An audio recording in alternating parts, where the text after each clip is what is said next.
Hello there, you guys, and welcome back to this last video in this series on intonation and playing in an ensemble and being able to work on those ear muscles that allow us to notice in the moment if we're sharp or flat, and then allow us at the same time to adjust on the fly. So these are really advanced skills that we learn on our instrument, and we really can only learn them well after we've basically got,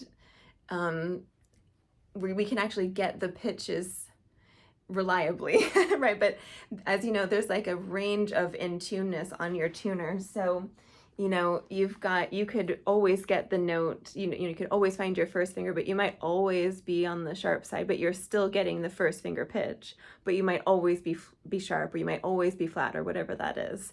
So, you know, at least you're getting the note, but the ability to kind of refine it, and hear if you're really sharp or really flat, or even just a little bit sharp or a little bit flat. That is a skill that really takes time to hone. And that will take you from one level to the next level with your playing. So anyway, in this video, we're going to be talking about some ideas that you can do in your ensemble so that you actually are listening together, that you devote a portion of your rehearsal to just trying to listen to each other and warm your ears up. So first of all, like we talked about in video 1, you should really make sure to precisely tune individually, right there in that moment. So, you know, if you tuned at home, tune again when you're at rehearsal, have your tuner there on your music stand, and along with your pencil and your music, and just keep it there. Make sure that you're as in tune as you possibly can. And actually, everybody in the ensemble needs to know what pitch you're tuning to. So, because there's a range of A. Some people tune to 440, some people tune to 441, some people tune to 432. There's a range of the note A and the frequency that we tune to. So make sure that you're all on the same page of what you tune to, individually tune, and then tune collectively. And like we talked about in the first video, in intonation, tuning quietly is so very important. So in your ensemble, I'd say that the bass instrument, the lowest pitch instrument, should begin the intonation check. So they would begin by playing their A, for example, and then everyone else individually would join one by one and play the pitch together carefully. And you just go through all of your open strings that way, because it's really important that our open strings are in tune and that they're as in tune as they possibly can be. Because if you're slightly sharp and they're slightly fat, not fat, but flat, then you're really out of tune as an ensemble. So you want your open strings to be really in tune. So that's step 1. And step 2 might be that you actually slowly practice playing a scale together. In video 2, we talked about how to practice week by week and getting to know how to tune, you know, each bunch of scale degrees at a time. So the first week maybe working on the first 3 scale degrees, and then the next 3 scale degrees, and then the next 3 scale degrees, and at the end of the month being able to play through a scale very slowly with a drone and being able to kind of adjust your pitch so that you're as in tune as you possibly can. So you kind of want to replicate that in your rehearsal as well. The bass instrument would be the one that would be leading the whole thing. So if you're a bass player, you're so very important. You're so very important to everybody's intonation. So play through a scale together really quietly, listening to the bass instrument. Everybody's listening to themselves, but they're also listening to the bass instrument and being able to make little tiny adjustments. And you really, you're going to need time to linger on each note. It's a warm-up anyway.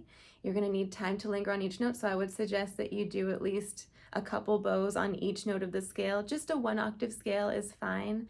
And we picked a scale that corresponds with whatever key your piece is. So that's why I picked the key of G. I just said, what if your piece is in the key of G? Then just study the G scale for this period of time. Play through your scales slowly together, listening to the bass, Have your tuners all on your music stand so you can kind of see where your pitch is and hear it against the bass, but linger there so that you have time to actually analyze it, listen to the other people. And if don't be shy to kindly tell your ensemble colleagues that you're hearing their pitch slightly sharp or slightly flat, or just say gently, like, can you, I think your pitch is slightly out. Do you hear that? Do you notice if your pitch is out? You can just be really kind about it. You don't have to be a jerk about it. And then you would just go slowly through your scale together. The other thing that you could do is, that would be essential, those two things, when you're in a rehearsal, to warm up together, just like that, tuning and then carefully playing a little scale together, just warm up your ears. But another thing that you could do to kind of make it interesting is you could all play a scale individually, but just a third apart from everybody. So for example, the cello, for example, might begin the scale. And when they get to the third note, that's when the viola might come in at the beginning. So when the cello plays the third scale degree, which would be the note B, the viola, for example, if you're in a string quartet, would come in on the note G. So you'd be playing in thirds. And then when the viola gets to the third scale degree, that's when the second violin would come in on the note G. And when the second violin gets to the third scale degree, that's when the first violin would come in on the note G. And you just keep going up the scale. Nobody would stop. You just keep on going, and then you come back down. Don't repeat any of the notes.